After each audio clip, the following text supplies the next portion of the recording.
7 p.m. Sunday night. It's topical. Let's get to it.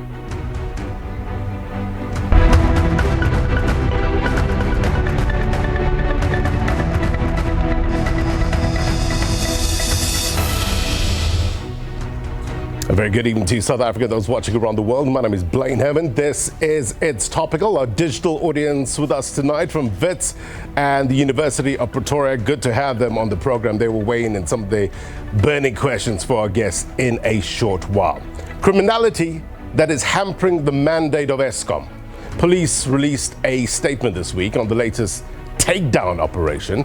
The NATJOINTS Energy Safety and Security Workstream arresting an 80-year-old farmer in Gauteng after he was allegedly found to have been illegally connecting, distributing and selling electricity to communities that have settled on his farming property. Now, the elderly suspect appeared in court on a charge of tampering with essential infrastructure worth about 90,000 rand, theft of electricity worth 6 million rand, and theft of meter boxes worth over 400,000 rand. Now, question.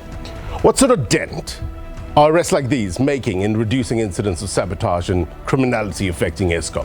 It brings us to the umbrella question of the week, and we're asking you, to what extent does electricity theft pose a threat to South Africa's power supply, and how much does it harm paying customers? Big question, right? I'm trying to get you some answers, but you let us know at SABC News_TV. Let's walk and talk. You know the journey? We're heading to the magic wall. Why? Context, very important. How do we pull the plug on electricity theft in South Africa? To what extent do incidents of sabotage and criminality affecting Eskom have the power to plunge South Africa into darkness? We want to hear from you at SABC News_TV using the hashtag It's Topical. Perspective coming up.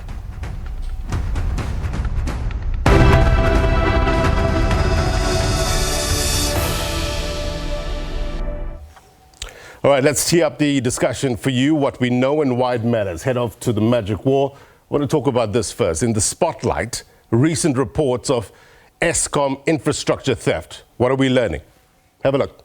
A collaborative operation involving Eskom, Gauteng Distribution Security, the South African Police Service, City Power, the Eskom contracted security personnel uncovered a large-scale illegal electricity operation during a raid at 3 houses located on a farm, which we're told was heavily guarded in Leeupoort in Gauteng. Now, Eskom says intelligence investigations uncovered that stolen electrical equipment was being used to supply electricity illegally to nearby informal settlements in exchange for payment.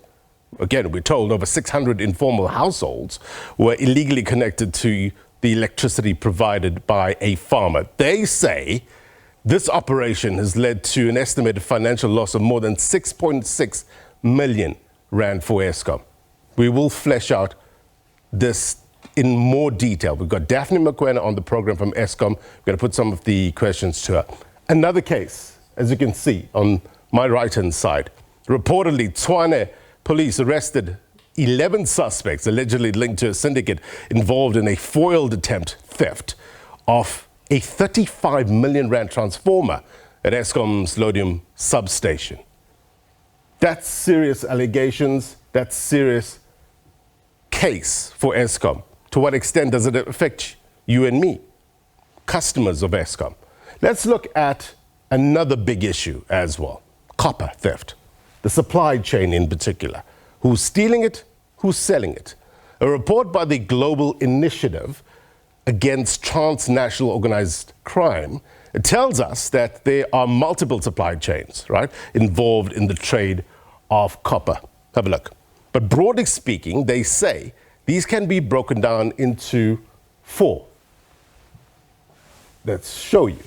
Organized and petty criminals, organized criminals, corrupt and officials and employees, and organized syndicates using low-level thieves, right? The report goes on to indicate who's selling it on the right-hand side. And among the lists they provided are unregistered scrap metal dealers or bucket shops, and also it's meant for international exports. That's what they found. Now, let's talk consequences. The cost of copper theft in South Africa, right?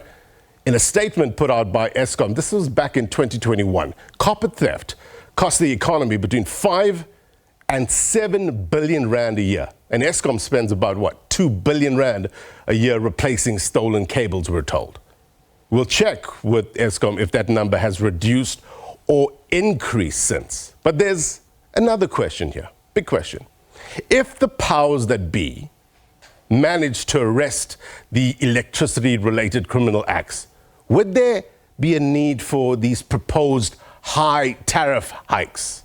We will dig a little deeper on that shortly. Context, always important on its topical. Why? Because we understand that the news is only useful in the context of humanity. We will discuss shortly. So, I want to go to our regular word on the street feature now. We took to the very streets of Johannesburg seeking, of course, diverse insights and perspectives on this topic. And this is what people had to say. Watch.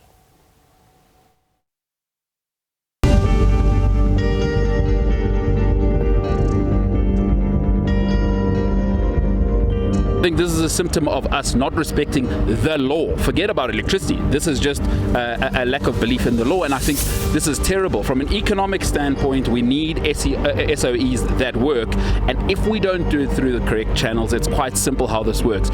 Pay your tariffs, and that is the only way Eskom can actually function. I think in the long run, it's gonna create lack of resources in terms of electricity, because if they're giving them illegal connection now, where are we going to then get electricity in, like, let's say 2030? So I think it's going to create a lack of resources in terms of the power supply. Some people can't afford electricity, so I think that's one of the big driving forces for electricity theft. Yeah, if they find a way that they can get electricity for free, they're going to take that opportunity. Trace also within Eskom who basically is in charge of, or who is connected to these illegal connections, because clearly people cannot have electricity illegally if they're not being assisted by somebody who's in Eskom. Actually contributes also to shortage of electricity to those people who are actually able to pay for electricity. And also I think because of those the theft for electricity, the impact is Eskom will be actually robbed of their money that they are supposed to get at the end of every month, and therefore they won't be having the capacity to supply the electricity to all the community. Actually has a huge impact to society in general. It doesn't only affect those that are paying for electricity, it affects all of us in South Africa, because it damages the infrastructure in the country, and there's a lot going on in Eskom. Eskom is suffering itself, so yeah, it's a huge issue in this country which needs to be solved. Yeah, the big question is, how do we solve it, right? Let's get on with the discussion. We have a number of guests lined up, digital audience with us as well. We're hoping to get Daphne Mokwena, Eskom spokesperson, up and running as soon as possible. She's trying to join. She will join us in a short while. Janine Erasmus is with us, website editor at Corruption Watch. Good to have you on the program, Janine. Also, a digital audience, if you have any questions, any comments, please put up your virtual hand, and I'll try my very best to get you onto the program. Janine, to you first. With regards to electricity theft, to what extent is it detrimental to paying customers? Blaine, clearly the paying customers are the ones who foot the bill Yep. ultimately, because the costs of replacing cables, the costs of lost revenue, these all add up, and it's the taxpayer ultimately who has to pay for the cost of these of repairing and replacing and trying to make up the lost revenue, as we have seen with Eskom's many increases in the past years. Right. I guess the overall question is, how should Eskom ramp up its fight against illegal connections? What sort of thoughts, what sort of research have your organization done in order to get us to that better place? It's a tricky one, Blaine, because the problem is so widespread and it's systemic. It's embedded deeply within Eskom's systems and also within government as a whole. You know, in general, we're speaking about systemic corruption.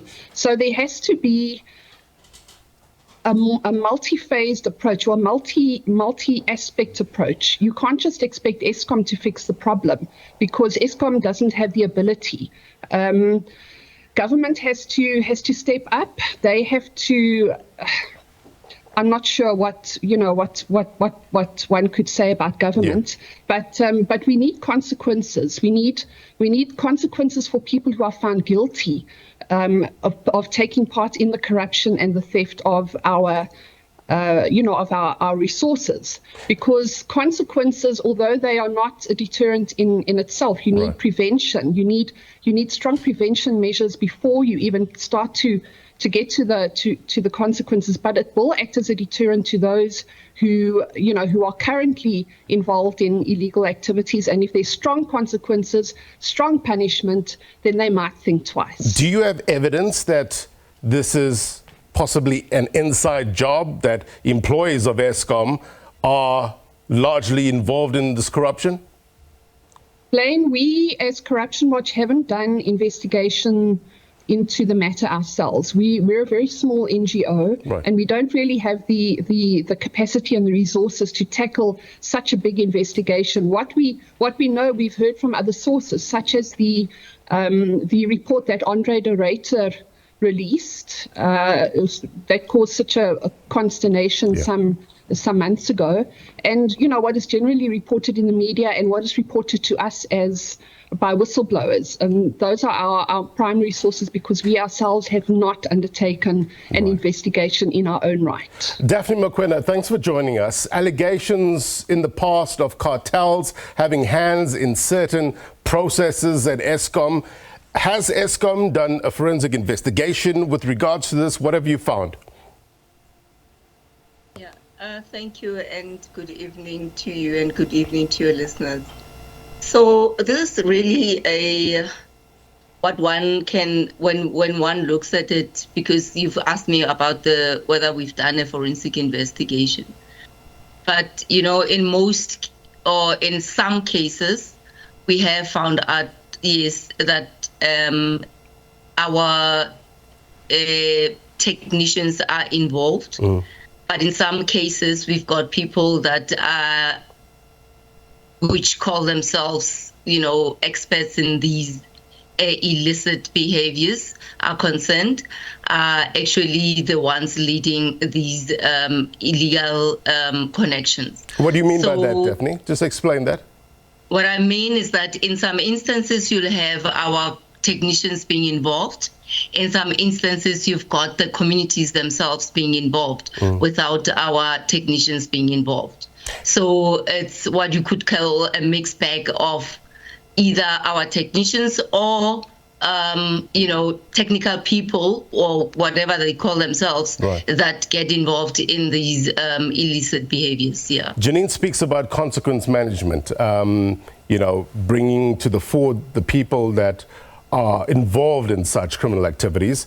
What sort of consequence management has there been in the past? To what extent is it corruption rampant in Eskom? Yeah, so obviously when we find such a case and where we can prove that one of our technicians has been involved in such an activity, we do not just do our internal consequence management where one would end up being dismissed by the organization, but we also take it further by opening a criminal case.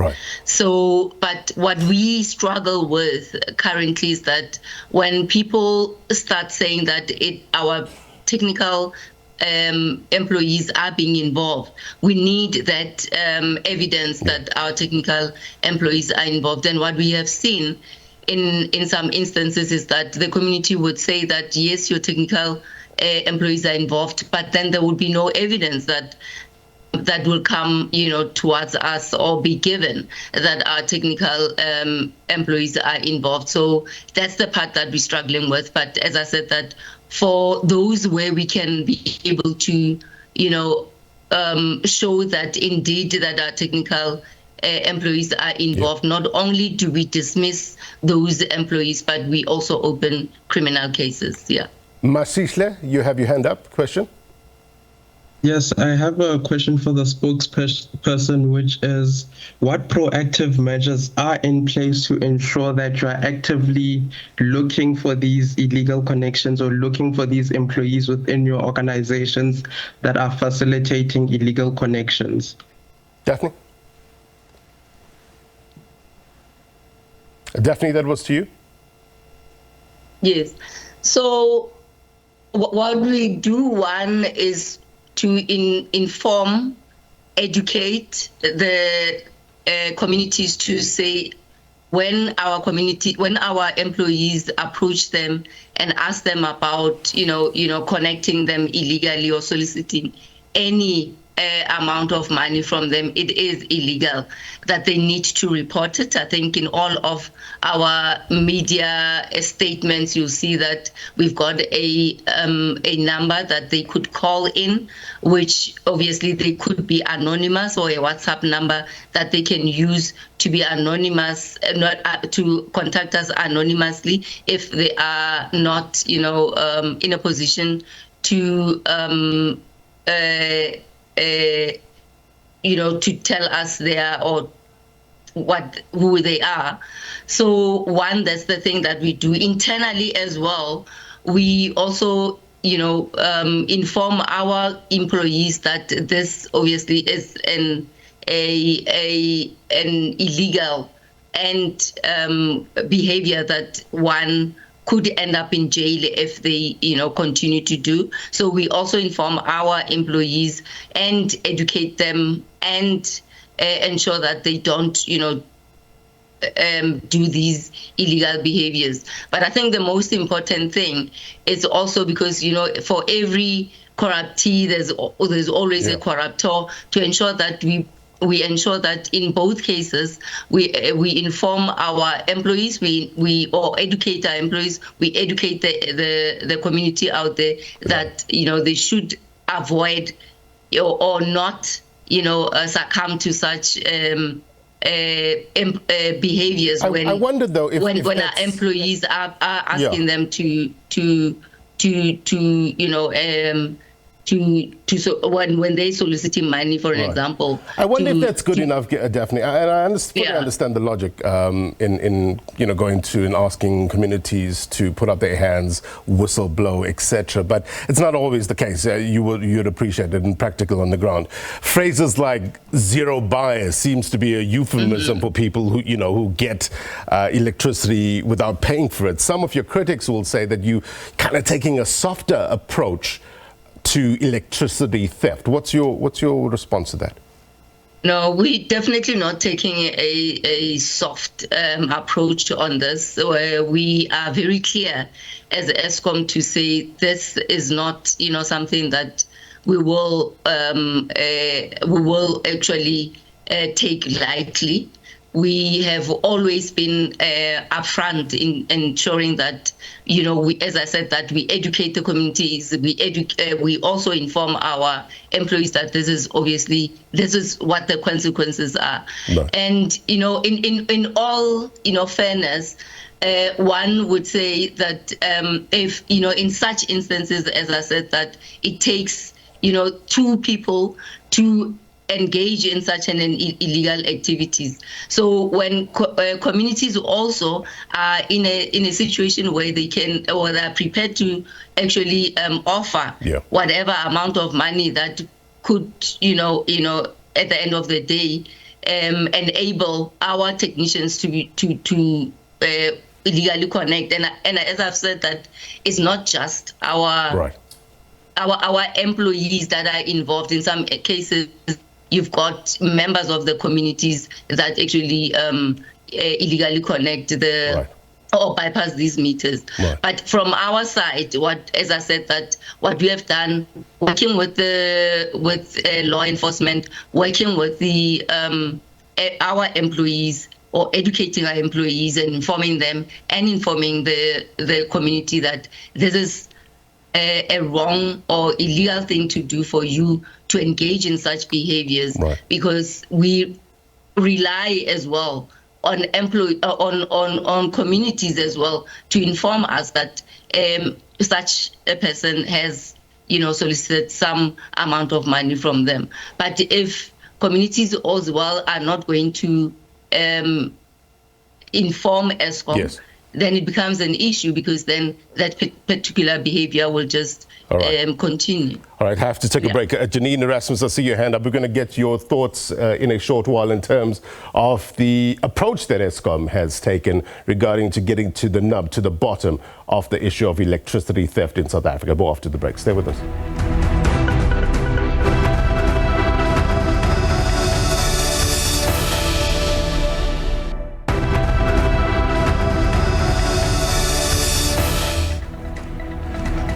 Welcome back. You're watching It's Topical. Big question tonight involving electricity. We're asking you the question, to what extent does electricity infrastructure theft pose a threat to South Africa's power supply, and how much does it harm paying customers? Janine Erasmus is with us. She's from Corruption Watch. You heard the explanation from Daphne Mokwena from Eskom regarding their approach. Your take? Blaine, I think this is a good starting place. I just have two questions for Daphne. Well, one's a comment, one is a question. I'd like to know what has been done from the inside. I know you mentioned education and encouraging people to act ethically, and and having civil cases opened when people are actually found to be guilty. But what more is being done? That doesn't sound to me to be an awful. It doesn't. That to me would not be effective. I think there needs to be more done in terms of policy change, in terms of stricter consequences, that kind of thing. And then my other comment is in terms of the community. The community, it is good to have the community involved, because we know that communities have tended to shelter criminals in the past. But when people are desperate, this is what we found as a civil society organization. When people are desperate, when the government has failed them, then and they've got families to raise, they've got work to do, they will take those shortcuts. So I think it can't just be the community, placed on the community. I think government has to really, really, really make a big drive to get communities electrified, because otherwise it's not going to stop. People are desperate, people are really struggling, and they will take the shortcuts. Yeah. Thanks, Blaine. Daphne, of course, there's a socioeconomic element to this as well. Talk to us about internally what Eskom is doing to try to rid the country of electricity theft. Yeah, as I've mentioned that, and I think we need to concede to the fact that it is not just Eskom employees that are involved in these illicit behaviors. I mean, the recent case that we had where Mr. Mulman, obviously, I think name the perpetrator, because now it's because we have gone to court. That was a definite a behavior where a third party outside of Eskom decided to be a redistributor, distributing it to an informal settlement and soliciting money from them. Are you talking about the farm owner, the farmer? Yes. Yes. Okay. So in such cases, I mean, Eskom 2018, we've been trying to get this person to, but the fact of the matter is, from our side, because it's a customer, we wanted to access our, infrastructure in terms of the meter to read his meter. But for some reason, he had bodyguards where we couldn't access that property. But eventually, working with law enforcement, and unfortunately, it had to take that long for us, to be able to get to access our meter and find out that this person but why? Is I indeed, think the big question is, why did it take so long? So it cannot just be, Eskom, as I said, that it's not just Eskom technical employees being involved. This is somebody who is one of our customers who is doing an illegal behavior. But Daphne, unfortunately, in this case as sorry to interject, but this case, Eskom, I think, has been investigating since 2018. Why did it take 6 years to get the case? Yes. Why did it take 6 years to get it to court? Yeah, as we have mentioned in our statement, that every time we had to approach the customer and go and send our employees or our technical guys to go and read the meter, so we'll find that there is some heavy armed guards at this particular customer's property. So clearly we cannot just force our way in. So why not go with police? We need to make sure that our employees are safe as well. However, we have been working with the police since 2018, since we found out that we are unable to, get into this particular customer's property. But eventually, as I said, it took about 80 SAPS members to be able to, get into the property of this customer. Right. I just want to knuckle down on this. I think there's a delay here, Daphne, so forgive me for jumping in. So you said you've been working with police from 2018. So it took police as well. Are you saying that it took police as well 6 years to get some sort of headway from this farmer? 80-year-old. So it took us, since 2018, we've been involving police. Unfortunately, it had to take us this long to be able now to make a breakthrough, as we have done in the last few days, right, where we had, where obviously we had to come with about 80 police and, beef up our security guys as well to assist in this matter. Right. William, let's bring you into the conversation then. Ruth, William?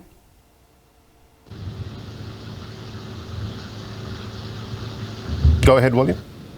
Thank you and good evening. I just want to comment about two things. The first thing is the electricity theft. Yeah. The second thing is about the proposed tariff hike.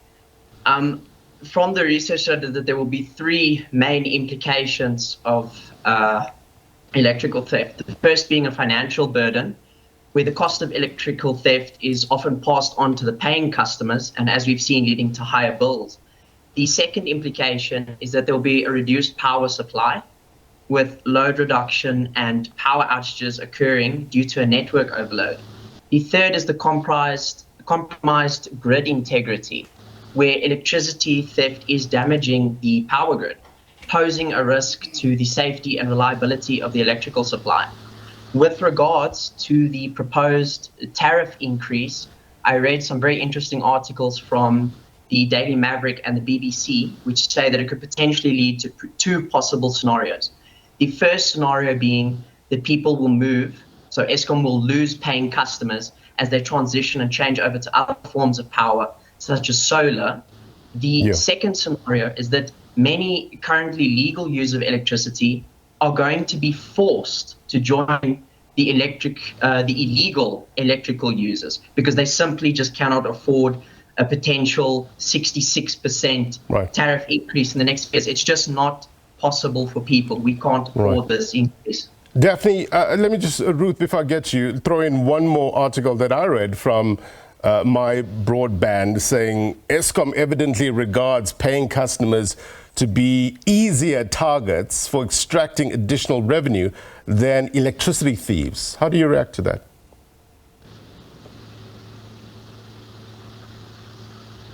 Let me start with what William has mentioned.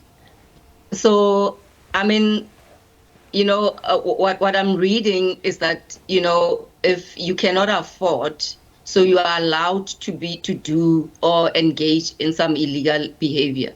And I want to disagree with that. But other than that if you can't afford, then you go and do, and connect yourselves illegally. That's not on for just to disagree with what he has been saying. But secondly, I think we should note that as Eskom, as part of supporting the indigent or people or the vulnerable communities, there is what we call the free basic electricity that is being afforded or given to all the customers that can or are vulnerable or cannot afford to pay or to pay for whatever high or tariff that has been instituted by NERSA. And we should also remind ourselves that NERSA determines the tariff.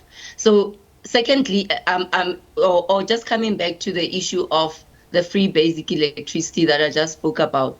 I mean, we've got about, or we have learned that we have about 10 million, and this is between ourselves and municipalities, 10 million indigent in South Africa. And only 2 million indigents are actually participating in this program of collecting the free basic electricity, which is about 50 kilowatt hours per month.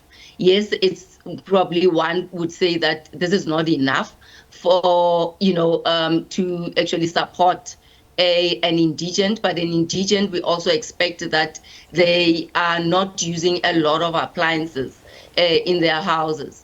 But as Eskom, what we have done recently as well was to apply for this 50 kilowatt hours to be increased to 150 kilowatt hours.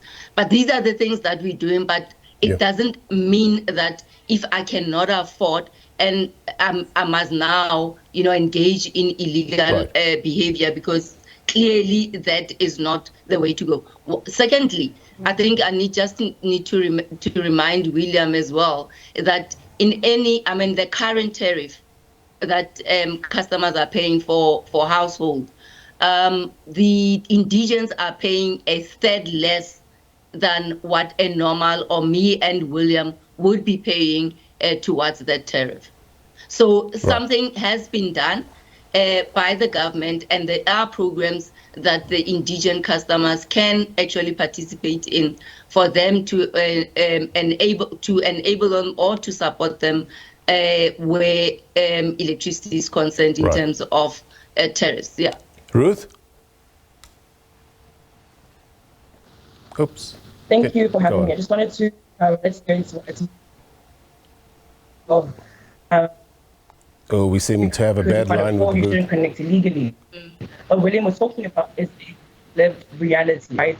The reality is when people don't have the finances or the livelihood or the capacity to afford the electricity tariffs or even connecting legally, there's a term in international political economy called the balloon effect, right? So even if you cut off the supplier of the illegal connection, if the issue persists that people cannot afford to get electricity legally, they will choose the illegal means because they have to support themselves, they have to support their small businesses, they have to live their lives through. So it's not a matter of just because it's wrong, you shouldn't be allowed to do it. People know it's wrong, but they are forced to do it because of their socioeconomic positions. But with that, I'd also like to find out, beyond the increase in tariffs, how else does Eskom plan to mitigate operational costs and any other costs incurred from living on the everyday consumer? Thanks, Ruth. Apologies, I think your line is not too, but let's try to clear that up. Important thoughts. Janine, I'm going to come to you in a bit, but I just want to take Matsishle. You have your hand up, sir? Yes, from my side is from the conversation I'm hearing is that there's not enough internal controls within Eskom. So if I'm running a spaza shop and I'm noticing that my banana costs are extremely high, I'm going to see that there's something going on here. Maybe someone is stealing bananas. So my question is, what is Eskom doing to improve its internal costs? If I'm noticing a customer has 100 kilowatts or 100,000 kilowatts, how am I tracking that? No, this seems to be unreasonable. Yeah. Janine, to you before we get a response from Daphne. No, Blaine, I just wanted to say more or less exactly what Ruth said. You know, it's not a matter of people being allowed to do this. It's a matter of survival for many people. You know, they it's not that they want to indulge in criminality, and we found that often in the reports that come to us, people are not, they don't want to become criminals, but in many cases they are just forced to become criminals because of the circumstances. And that's what Ruth was saying, and that's something that I agree 100% with. Thanks. Daphne, thanks, Janine. To Ruth's question in terms of what does Eskom have currently in place besides the tariff hikes proposal to mitigate operation costs? Daphne, you still with us? So maybe let me... The fact of the matter is, and we're talking about indigents, and I understand, and as I've mentioned that indigents, we've got a program, as I said, that we've got about 10 million indigents, only 2 million are actually participating in this program. So we need to ensure that the 8 million that is not participating are participating. And what we're finding out is that the process itself in registering for you being an indigent, for you to actually receive this free basic electricity, it's a little bit of probably tedious, if one can mention that. And hence we are saying that can it be just streamlined so that the customers can just receive this without, going through this tedious process, because remember, it's not an Eskom process as well. We just implementing that process. It's a government process. However, we're saying from government, can this process be less tedious in a sense where this amount of money doesn't go via the municipalities? These customers are just can receive this amount, into their or they can receive this amount without going through this tedious process. As I said, that we needed to streamline this. But the one thing that I want to also highlight here is that what we also find, and I'm not sure with Janine what Oops, Daphne, did we lose you? They have found, because it's not just indigent customers that we're finding to be illegally connecting. It is also me and you, or me and Janine, that are also connecting illegally.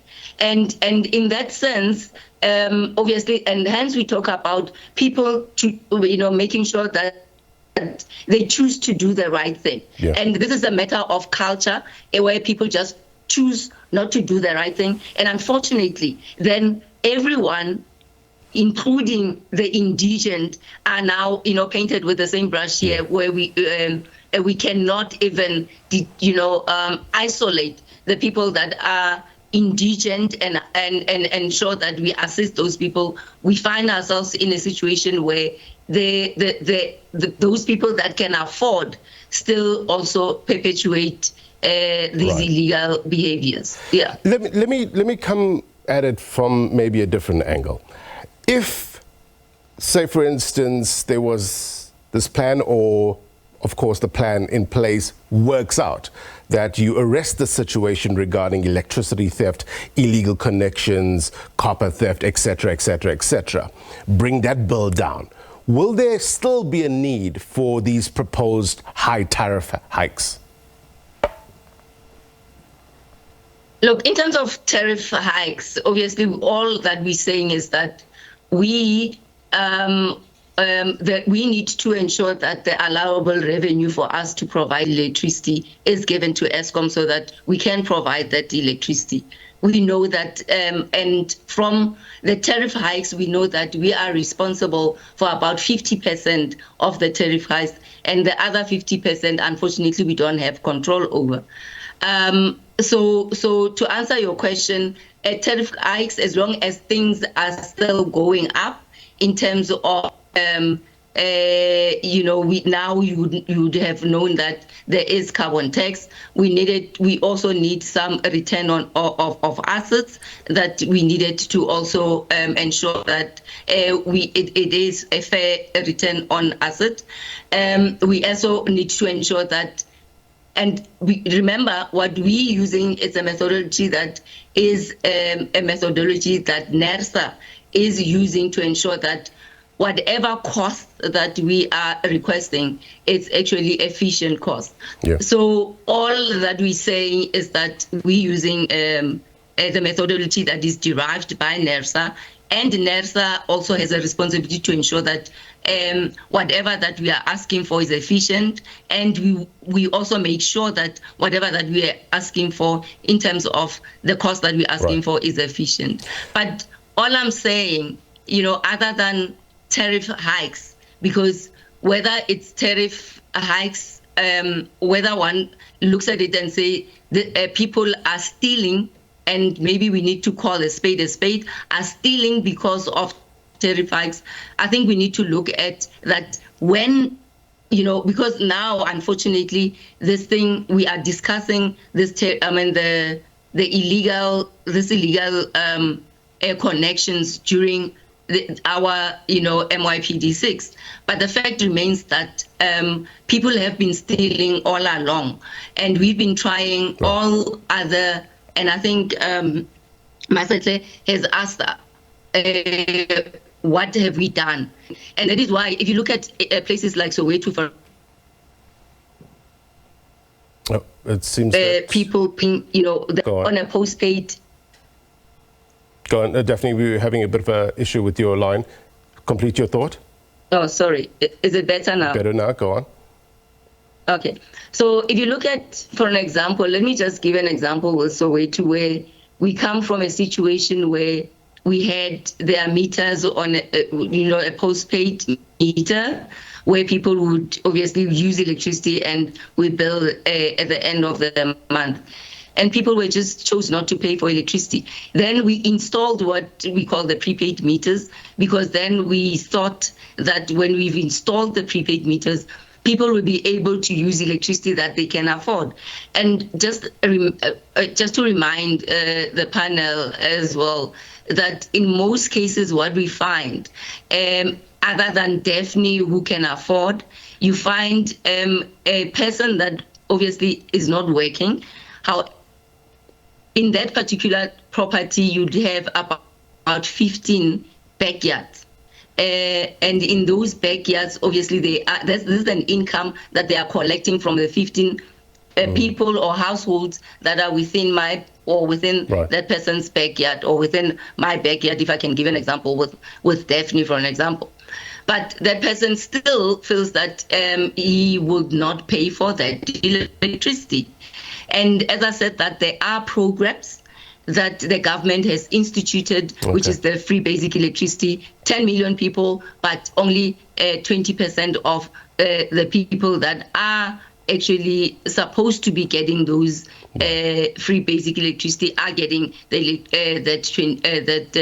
or are participating in that in that program. But all that we're also saying is that probably we looked at how or why people are not participating. As I said, that from Eskom side, we now have applied for increasing this free basic electricity from 50 kilowatt hours to 150 kilowatt hours. But as a country, we cannot allow for people to do, illegal or to engage in illegal behaviors just because we are saying that they cannot afford. They cannot afford. I think this is a very wrong message that we're sending out there. 100%. Hold that thought, Janine. I'm going to get your comments as well. William, I see your hand. We're going to take a quick break. More next.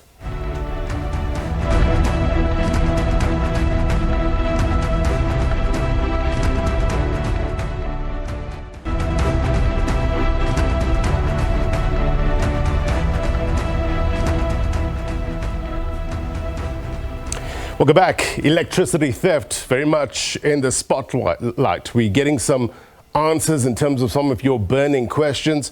How is it affecting paying customers? What sort of impact is it having on the power supply, the sustainability of the power supply in South Africa? Let's go back to our panel. Janine, Erasmus from Corruption Watch, you have your hand up.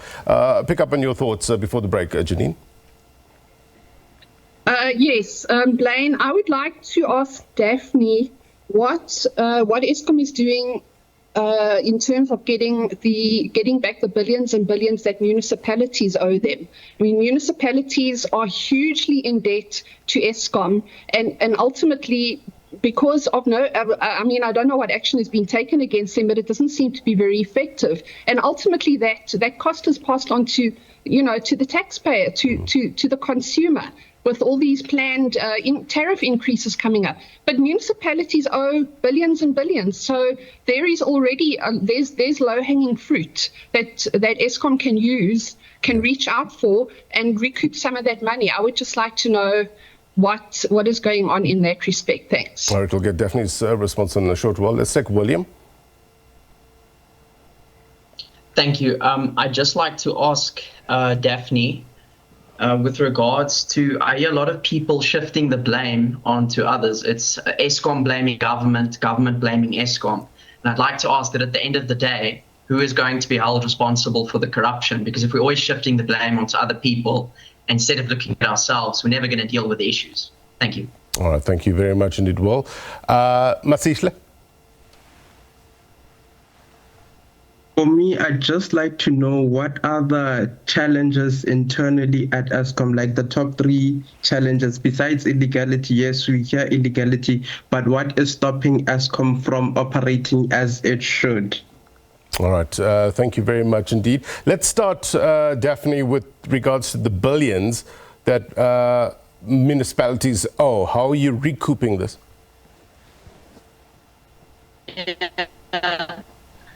Indeed, we do have a challenge with municipalities. I mean, currently we're sitting at about over 90 billion rands that is owed to Eskom by municipalities. And Eskom, as Eskom, we have said that we will, take every opportunity or avenue necessary to ensure that we recoup that money, or we get paid what is due to Eskom. You would also have seen that we have taken some of the municipalities to courts. We have actually attached some municipalities' bank accounts, like your Mfuleni recently. And we have, in other municipalities like your Maluti Apopung, we have signed an agreement where we are their agents, where we are ensuring that, because in most of the municipalities that are owing us, they are telling us that their customers are also not paying them. And I think we're sitting at about what we've just heard is that municipalities are also owed about 300 billion rands by their customers. But that doesn't mean that we shouldn't be, trying to recoup whatever that they are owing us. So for like your Maluti of Pofung, for an example, we have signed an agreement with them where we are acting as their agents. We are, because what we also found is that their metering system it needed some support in terms of ensuring that they've got proper meters where you can be able to bill the customers and ensure that the customers are paying you. Right. So what we're doing is that we are now replacing these meters. We have started replacing these meters, and we are collecting on behalf of the municipality, and whatever that is, so we then collect what is due to us, and whatever that is remaining, then we give to the municipality. Right. So that's some of the actions that we have taken in terms of ensuring that the municipalities are paying us. You look at City of Joburg as well. We have taken them to court. We have issued a public notice where we wanted to disconnect. And I can mention that currently they have paid us, so they are current, except that 3.4 billion rands that they are disputing, and where the minister had to intervene and appoint Sanedi to, assist in terms of investigating and ensuring that the investigation or the report, we're expecting that from the report then, the dispute will be resolved in terms of whether Eskom is in the wrong in terms of how we're billing them, or the municipality is correct. So definitely steps in the right direction.